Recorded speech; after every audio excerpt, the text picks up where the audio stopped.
किताबों में एक वाक़या लिखा है कि पहले वक्तों में एक बुज़ुर्गों ने वो अपनी बीवी की ना कुछ बात से नाराज़ हुए तो उन्होंने ना कहा कि मैंने तुम्हें ना तलाक़ दे देनी है। तो उन्होंने एक तलाक़ दे भी दी। अब उस ज़माने की जो औरतें थी ना वो उनके वालिदैन की तरबियत बहुत अच्छी हुई थी और उन्होंने दीन को समझा हुआ था। तो गलती तो औरत से भी हो सकती है, मर्द से भी हो सकती है। बीवी से कोई गलती हुई होगी जिसके ऊपर जो है ना उनके खामिद को गुस्सा आया और उन्होंने एक तलाक़ दे दी। लेकिन उसके बाद बीवी ने ऐसा अक्लमंदी का काम किया तो उस खामिद ने जब एक तलाक़ दे दी तो उसने कहा कि तुमने मेरे घर से चली जाओ, मेरी नज़रों से दूर हो जाओ, मैं तुम्हें देखना नहीं चाहता, मुझे तुमसे नफ़रत हो गई है। तो अगर तो आजकल के ज़माने की औरत होती तो वो फौरी तौर पर अपना सामान उठाती, मेक के फ़ोन करती और जाने ये जा और वो जा। तो उस ज़माने की औरत को एहसास हो जाता था कि यहाँ मेरी गलती है और मुझे अपने खामिद को संभालना है और अपनी गलती को दुरुस्त करना है। तो उस बीवी ने क्या किया, उसने उसको कहा कि इस्लाम ने ये कहा कि जब तुम अपनी बीवी को तलाक़ दो तो उसको अपना इद्दत पूरी होने से पहले घर से मत निकालो, और अभी तो तुमने मुझे एक तलाक़ दी है, लिहाजा मैं घर से नहीं जाऊँगी, मैं घर में रहूँगी। तो उसने उस ज़माने में लोग जो है ना वो इस्लाम के हदों को जानते थे कि इस्लाम ने वाकई यही तालीम दी और हुक्म दिया है कि बीवी को आप घर से नहीं निकाल सकते। तो बीवी घर में रहने लग गई, लेकिन बीवी को अपनी गलती का एहसास ज़रूर हो गया था कि मेरे खामिद ने मुझे एक तलाक़ दी क्यों है। उसके बाद बीवी ने क्या किया, अच्छे खाने पकाना शुरू किए, कपड़े अच्छे पहनना शुरू किए और रात को रोज़ाना खुशबू वगैरह लगा के तो वो जो है ना एक ही कमरे में जिसमें खामिद सोता था तो वो उसी में वो सो जाती थी, और खामिद जो है ना वो उससे दूर चारपाई पे या बिस्तर नीचे फर्श पे सो जाता था। एक दिन गुजरा, 2 दिन गुजरे, 3 दिन गुजरे, खामिद को खाना भी बड़ा अच्छा मिल रहा था और उसको बीवी जो है ना वो पुरकशिश भी नज़र आ रही थी कि उम्दा लिबास, खुशबू लगी हुई और वो जो है ना उसके कमरे में हर वक्त तैयार। तो वो 3 दिन के अंदर मियाँ बीवी की दोबारा सुलह हो गई और खामिद ने कहा कि मैं जो है ना तुम्हारी तरफ दोबारा रुजू करता हूँ और अब मैं तुम्हें अब जो है ना मुझसे गलती हुई, मैंने तुम्हें तलाक़ नहीं देनी थी, एक भी दफ़ा नहीं कहना चाहिए था, बात तो छोटी सी थी,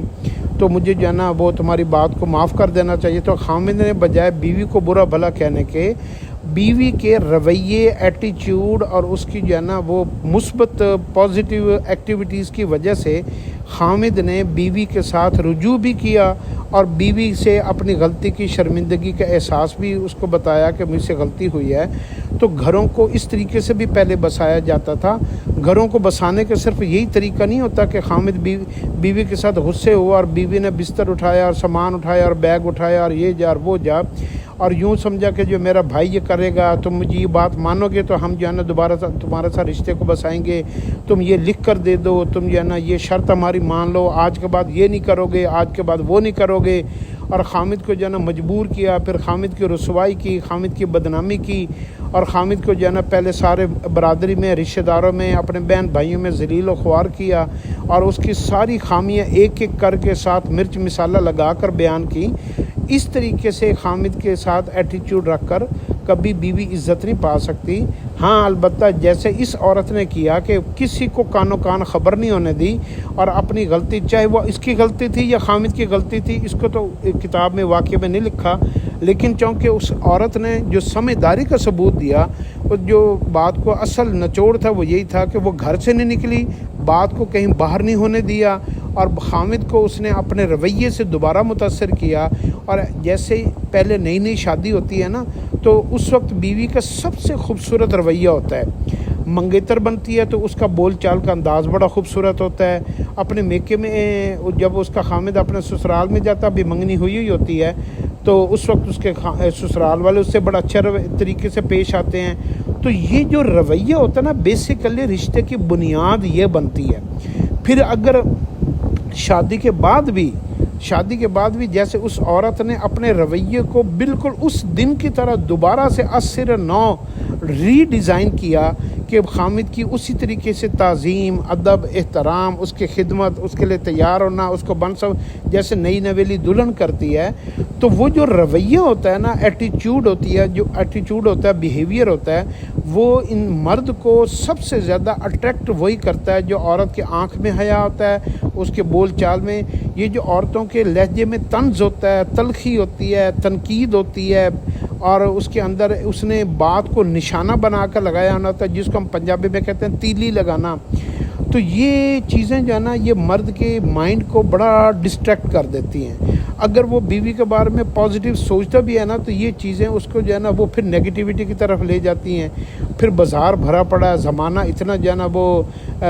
فحش عریانی والا ہو گیا، اور آج کل کی بیویوں کو اس بات کی سمجھ نہیں آ رہی، باہر سارا برائی سے بھرا پڑا ہے، اوپر سے یہ سوشل میڈیا برائی سے بھرا پڑا ہے۔ پھر عورت اس وقت بہت زیادہ جو ہے نا وہ بغیر پردے کے بازار میں گھوم رہی ہے، پھر لوگوں کی باتیں، فلمیں، گانے، ڈراموں میں وہ عورتوں کو دیکھتا ہے، اور وہ جو اس کا مرد کا جو ہے نا بیوی جو ہے نا سے جب بیزاری ہونی شروع ہو جاتی ہے بیوی کے نیگیٹیو ایٹیچیوڈ کی وجہ سے، تو پھر بعد میں بیویاں کہتے ہیں کاش میں یہ نہ کرتی، کاش میں وہ نہ کرتی، کاش ایسا نہ ہوتا، کاش ویسا نہ ہوتا۔ پھر جب طلاقیں ہو جاتے ہیں تو وہ بیٹھ کر روتی ہیں اور کہتے ہیں میرا خامد بڑا اچھا تھا، میں نے اس کو سمجھا نہیں، میرے سے یہ غلطی ہو گئی، میرے سے وہ غلطی ہو گئی۔ تو عورت کا جب بھی خامد سے اختلاف ہو، عورت ایک تو اپنے میکے والوں کو نہ بتائے، خامد کی خامیوں کو چھپا دے، خامد کی غلطیاں، خامد کی کمی کوتاہیاں، اس کی نیگیٹیوٹیز کی اس کو جو ہے نا وہ تیر نہ برسائے، اس کے اوپر طنز نہ کرے، تم نے یہ کیا تھا، تم نے یہ کیا تھا، تم نے یہ کہا تھا، دیکھو آج پھر تم میرے پاس بیٹھے ہو نا، اس کو جو ہے نا ہلکا جو ہے نا اس کو حقیر نہ جانے، اس کو جو ہے نا کبھی شرمندگی کا احساس نہ ہونے دے، اس کی غلطی کے اوپر چادر ڈال دے، پردہ ڈال دے، کیونکہ دونوں ایک دوسرے کے لیے لباس ہوتے ہیں، ہن لباس لکم وانتم لباس لہن۔ تو یہ جو ہے نا عورت کا رویہ جو ہے نا یہ مرد کی زندگی میں سب سے زیادہ اہم کردار ہے۔